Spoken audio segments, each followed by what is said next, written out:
नमस्कार सर्वांना, स्वागत आहे तुम्हा सर्वांचं आपल्या ॲक्टिव्ह करिश्मा यूट्यूब चॅनलमध्ये। अंगणवाडी सेविकांसाठी खूप महत्त्वाची अपडेट आपल्या समोर आलेली आहे।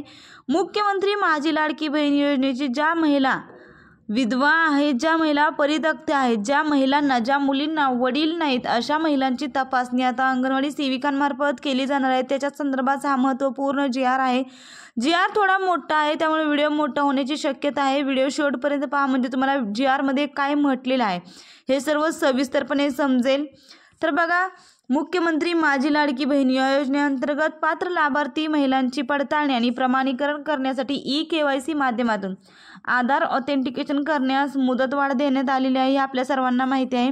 जी.आर बघा कधीचा आहे, 18 नोव्हेंबर 2025 हा जी.आर आहे। तर या जी.आरमध्ये नमूद केल्याप्रमाणे बघा 18 तारखेपर्यंत 18 नोव्हेंबरपर्यंत KYC करण्याची शेवटची तारीख होती, परंतु काही राज्यात ओढवलेली नैसर्गिक आपत्ती तसेच या योजनेच्या पात्र लाभार्थ्यांकडे त्यांचे पती किंवा वडिलांचा मृत्यू झाल्यामुळे आधार OTP प्राप्त होण्यास निर्माण झालेली अडचण, या सर्व अडचणींचा विचार घेत महाराष्ट्र सरकारने एक निर्णय घेतलेला आहे की आता 31 डिसेंबरपर्यंत महिलांची ई-KYC करू शकते। त्याच्या संदर्भातच हा शासन निर्णय आलेला आहे। बघा तो शासन निर्णय काय आलेला आहे। मुख्यमंत्री माझी लाडकी बहीण या योजनेअंतर्गत पात्र लाभार्थी महिलांची पडताळणी आणि प्रमाणीकरण करण्यासाठी ई-KYC माध्यमातून आधार ऑथेंटिकेशन करण्यासाठी 31 डिसेंबर 2025 पर्यंत मुदतवाढ देण्यात आलेली आहे। या योजनेअंतर्गत ज्या पात्र महिलांचे लाभार्थ्यांचे वडील हयात नाहीत, पती देखील हयात नाही किंवा घटस्फोट झाला आहे, त्या लाभार्थी महिलांनी स्वतःचे ई-KYC कसे करावे व तदनंतर त्यांनी त्यांचे पती अथवा वडील यांचे अधिकृत मृत्यू प्रमाणपत्र, घटस्फोट प्रमाणपत्र किंवा मान्य न्यायालयाचे आदेश यांची सत्यप्रत संबंधित अंगणवाडी सेविका यांच्याकडे 31 डिसेंबर 2025 पर्यंत जमा करण्यात यावी असं म्हटलेलं आहे। तर अंगणवाडी सेविकांच्या कामात थोडीशी वाढ होणार आहे। ज्या महिला विधवा आहेत, घटस्फोटी आहेत, ज्या महिलांच्या वडिलांचा किंवा पतीचा मृत्यू झाला, अशा सर्व महिलांचे मृत्यूचे दाखले, घटस्फोट प्रमाणपत्र अंगणवाडी सेविकांना जमा करावे लागणार आहेत। ते आपल्या CDPO कार्यालयात जमा करायचे।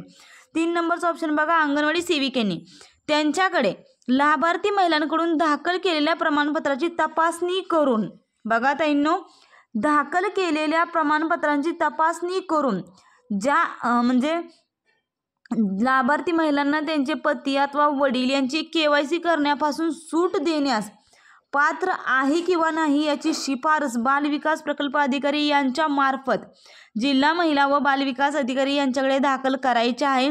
तदनंतर जिल्हा व महिला बालविकास अधिकारी यांनी आयुक्त एकात्मिक बालविकास यांच्या अंतर्गत शासनास याबाबतची योग्य ती शिफारस करायची आहे।